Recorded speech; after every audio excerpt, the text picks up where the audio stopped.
Sir sales को कैसे manage किया जाए? सर मैं ये कहता होता हूं, people by what you can sell. लोग वही खरीदते हैं जो आप बेच सकते हैं, आपको बेचना आना चाहिए। सर पहली चीज सर, आपको कंसल्टेटिव सेलिंग करनी चाहिए।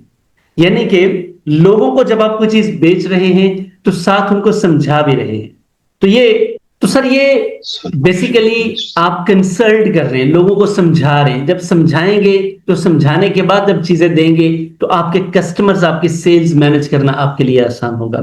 Number two, solution based selling. यानी कि आप मार्केट में, सोसाइटी में, ओवरऑल कम्युनिटी में कोई मसाइल का हल कर रहे हैं। मिसाल के तौर पे कोई मेडिसिन दे रहा है तो बीमारियों का हल कर रहा है ना? अगर कोई एजुकेशन दे रहा है तो जहालत का इलाज कर रहा है। इसी तरह अगर कोई ट्रेनिंग दे रहा है, कोचिंग दे रहा है तो मसाइल का हल कर रहा है। तो सर ये बेसिकली आप सोल्यूशन बेस्ड सेलिंग करें।